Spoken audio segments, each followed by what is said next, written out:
So I did my first recipe in the Beetle House cookbook. There it is, Nightmare Before Dinner. So that's from the Beetle House, which is a Tim Burton themed restaurant in LA and New York, which hopefully I can go to someday. So the first recipe I did was the Cheshire mac and cheese. Yeah, so that one, I chose this one because I love mac and cheese, and also it was the least intimidating looking recipe in the book. So yeah, I mean, they don't look scary by any means, but that one I felt was a good starter one.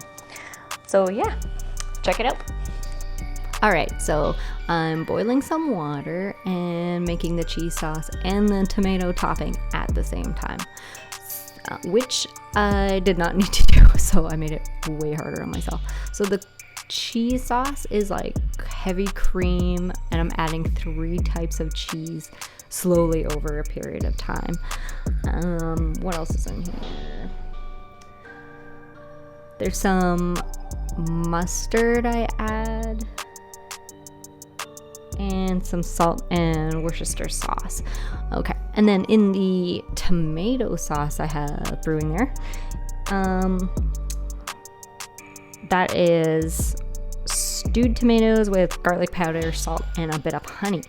So yeah, okay, so yeah, I'm putting some cheese in and I'm whisking it. Okay, I didn't have a whisk, so I used one of those things, you know, those hand blender things you use for batter. So yeah, that's what that is. All right, so noodles are in, and yeah, so I'm trying to time everything at the same time, but you totally do not need to do this, so don't listen to me.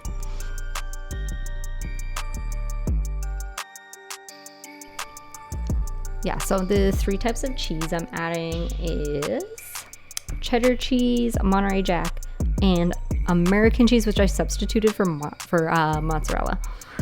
There's the Worcestershire sauce, mustard.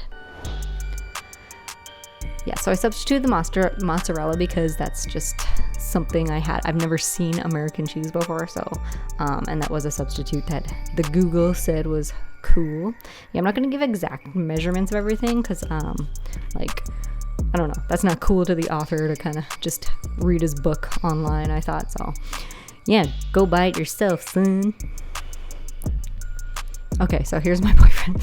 I had him come in and help me stir things because I'm getting a little overwhelmed. I was having a bad day that day, so yeah, had him come help me out with some things. Now he's mansplaining something, I don't know. Oh, now we're debating how we're gonna strain this giant pot with this tiny little strainer. Yeah, so we have to do it in like two separate batches of straining. It was intense. So I didn't realize how big the recipe is, and then if you look at the page, it says 8 to 10 servings. So yeah, that is completely accurate. So yeah, make sure you have a big colander.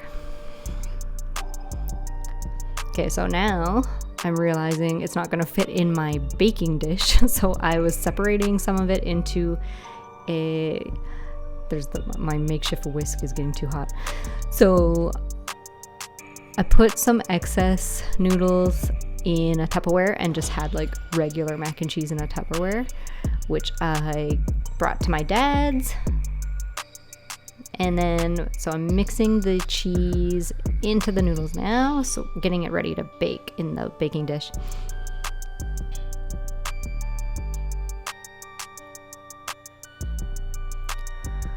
Alright, so the next step was the breadcrumb topping. So it's butter and breadcrumbs and garlic powder, salt and pepper.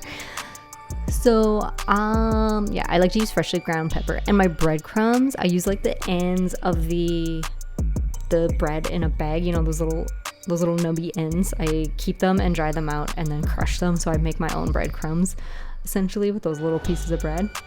So that went in the dish, and then now I'm just gonna get ready to throw it in the oven.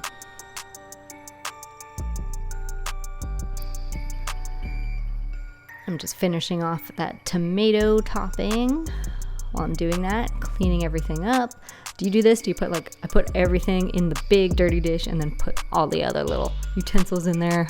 with a bunch of soap. Just let it sit for a bit before I get at it to clean. So I'm getting ready to put everything together for the presentation. So there it is, baked. Those burnt pieces are the bigger breadcrumb toppings. So yeah, and then I'm reusing the bowl that I used for the cheese because I need to not make as many dishes as humanly possible. It's just like, oh, if I can save that extra bowl, I'm gonna use it if I can use it again.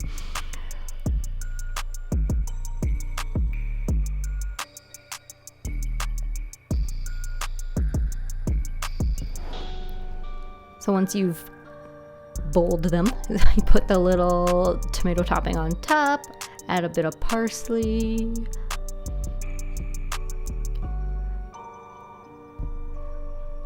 and then taking some pics for the gram. So here's how it turned out. I think it looks really pretty. I had a good time. One thing I screwed up was the breadcrumbs on top. I put them throughout. I don't know what happened. I read the recipe and I thought it said mix it in. And I even thought, that's weird, like wouldn't it be better on top? And then another thing I would do is next time measure everything out in advance. So figuring out the measurements and then assembling it all was just like, so next time measuring it out in advance. That's what's gonna happen. I will say too, there are a lot of great vegan options in this book. So a lot of vegan recipes or vegan modifications for some of the recipes, including this one I did today. Next, I really want to try one of the cocktails, but you need a shaker and I don't have a shaker. So yeah, I need to get one of those and then I'll try out some of those. There's also desserts, appetizers, sauces that you can use in many different contexts. It's awesome. So let me know if you have tried it, if you have this book. Have you been to the restaurant? Please tell me about the restaurant if you've been, because I have not. Thanks for watching. See you next time.